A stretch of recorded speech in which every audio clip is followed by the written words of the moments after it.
अब प्रभुपाद जी इसको तात्पर्य में समझाते हैं कि कैसे हम भगवान के लिए कर्म करें, क्योंकि कर्म तो हम करते हैं, पर अभी कर्म किसके लिए करते हैं? अपनी इंद्रियों के लिए। जो हमें सामग्री की आवश्यकता है, विषय वस्तुओं की आवश्यकता है, उन विषय वस्तुओं को और स्ट्रांग करने के लिए और बड़ा करने के लिए हम कर्म करते हैं। बताइए, सच बात है ना? कोई लोग बोलेंगे जी हम तो कार्य करते हैं, दफ्तर में जाते हैं क्योंकि कार्य करना अच्छा लगता है। अच्छा नहीं लगता। प्रभुपाद जी कहते हैं अगर आपको सैलरी देना बंद कर दें, आप कार्य करना बंद करेंगे, दफ्तर नहीं जाएंगे। आप कर्म क्यों करते हैं? आपको धन चाहिए। धन से क्या करेंगे? अपनी इंद्रिय तृप्ति करेंगे, उसकी सुविधाओं में लगाएंगे, उसकी सुविधाओं की पूर्ति के लिए कुछ ना कुछ अरेंजमेंट करते रहेंगे। तो यहां भगवान क्या बोल रहे हैं कि मेरे लिए कर्म करना सीखो। भगवान के लिए कर्म करने का मतलब क्या है कि कर्म करना मत छोड़ो, परंतु जो कर्म का फल है उससे आसक्ति मत करो। कर्म के फल से आसक्ति नहीं करेगा क्या मतलब? मुझे कुछ नहीं चाहिए, यह गलत अंडरस्टैंडिंग है। क्योंकि कुछ नहीं चाहिए उससे जीवन चलेगा नहीं। चाहिए, कुछ नहीं चाहिए तो कार्य करने की प्रेरणा नहीं होगी। कर्म करो, फल की भी अपेक्षा करो, पर जब फल प्राप्त हो यह मत बोलना कि फल मेरी बुद्धि के कारण आया, यह मत बोलना कि फल मेरी मेहनत से आया। आज संसार में लोग क्या बोलते हैं? मैं बड़ा आदमी बना हूं, अपने पैरों पर खुद खड़ा हुआ हूं, मैंने मेहनत की है, मैं इतना इंटेलिजेंट हूं, मैं इतना बड़ा स्कॉलर हूं। नहीं नहीं, जब कर्म का फल प्राप्त हो जाए तो भगवान को समर्पित करो। भगवान की कृपा से वो फल मिला है, और समर्पित करो not just in thoughts but in actions. केवल नॉट जस्ट इन वर्ड्स, केवल बोलने के लिए नहीं, है ना? घर के बाहर लिखा है कृष्ण कुटीर, 1000 गज का बड़ा हवेली है और बाहर लिखा है कृष्ण कुटीर।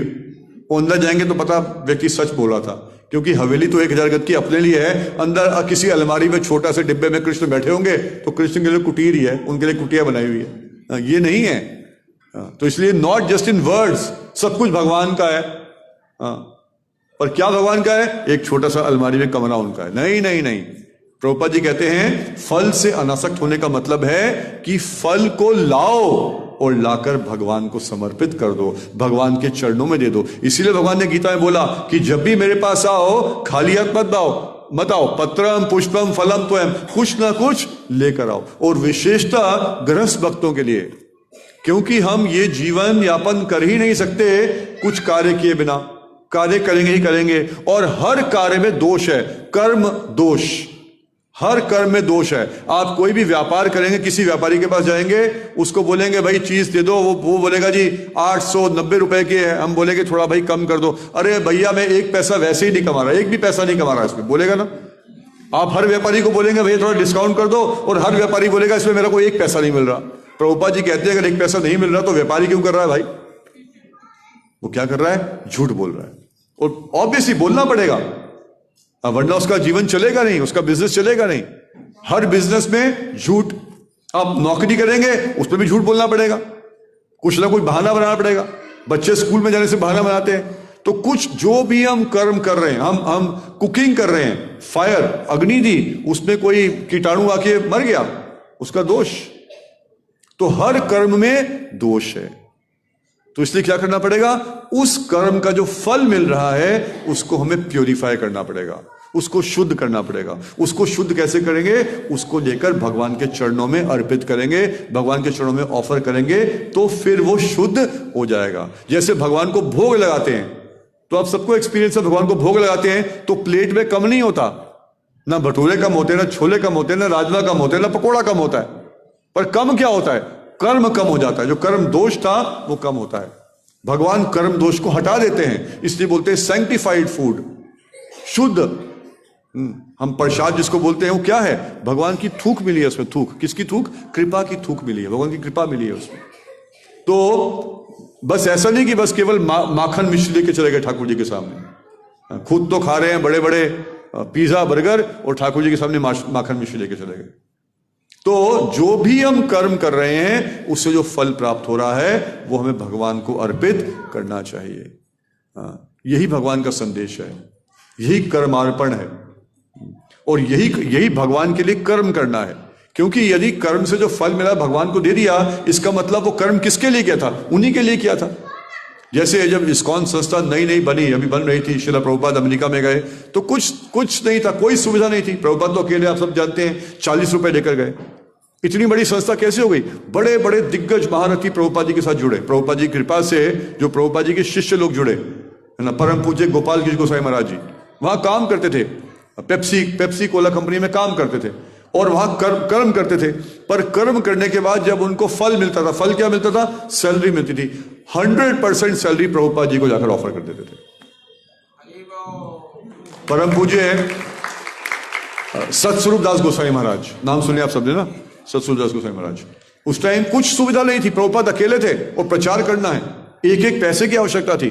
तो दिन भर वो प्रभुपाद जी की सहायता करते थे भक्ति में, रात को जाकर टैक्सी चलाते थे और टैक्सी चलाकर जो उनको धन मिलता था सुबह आकर प्रभुपाद जी को अर्पित कर देते थे।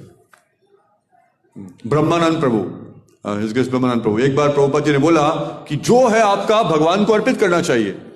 तो ब्रह्मानंद प्रभु बड़े, ये तो बहुत ही विशेष भक्त है सब लोग ना जिनके नाम लिए हैं, कि प्रभुपाद जब बोलते थे तो बिल्कुल प्रभुपाद जी की बात को मानते थे। तो इनको लगा हाँ बात बिल्कुल सही है, हमें तो कर्म में दोष है, तो कर्म का फल भगवान को अर्पित करना चाहिए। तो हो गए तैयार। प्रभुपाद जी, स्वामी जी, मेरे पास जो भी है मैं भगवान को ऑफर करना चाहता हूं, कहां मिलेंगे भगवान? पर कैसे जाऊं भगवान के पास? क्या ऑल्टर के अंदर घुस जाऊं? कैसे करूं? तो प्रभुपाद जी ने कहा तुम मुझे दे दो, मैं भगवान को दे दूंगा। तो ब्रह्मानंद प्रभु ने प्रभुपाद जी को दिया और प्रभुपाद जी ने भगवान की सेवा में लगा दिया। तो गुरु के माध्यम से, इसीलिए हमारे ये प्रभुपाद जी ने बोला वास्तव में, वैसे भी ये कलयुग है, कलयुग में तो कलयुग का धर्म क्या है? हरिनाम संकीर्तन, हरे कृष्णा कृष्णा कृष्णा हरे हरे, हरे राम राम राम हरे हरे। और हरे कृष्ण ब्राह्मण किसी भी और चीज पर निर्भर नहीं है, वो कहीं भी कैसे भी किया जा सकता है। तो प्रभुपाद जी से पूछा पर प्रभुपाद जी आप मंदिर क्यों बना रहे हैं?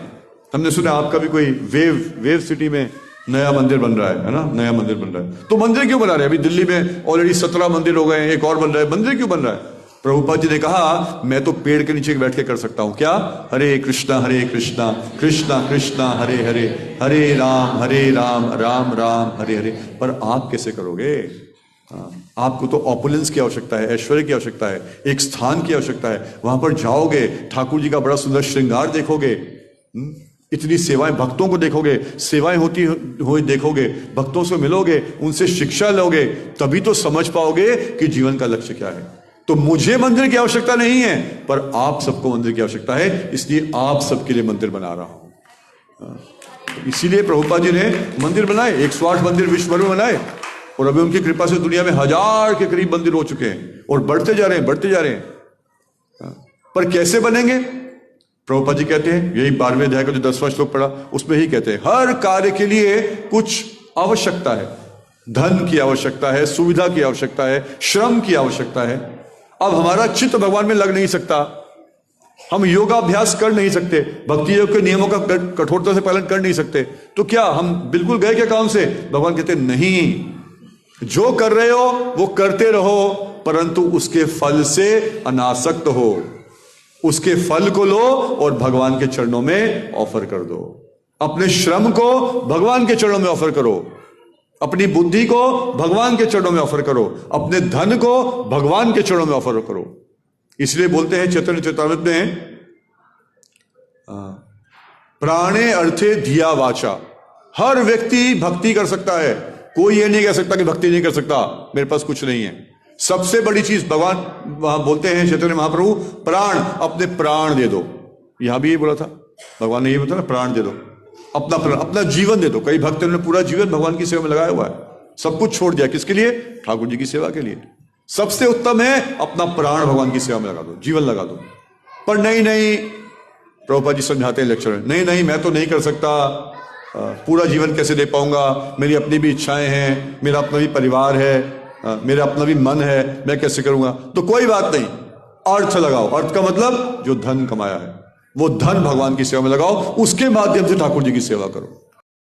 हरे कृष्णा कृष्ण कृष्ण हरे हरे, हरे राम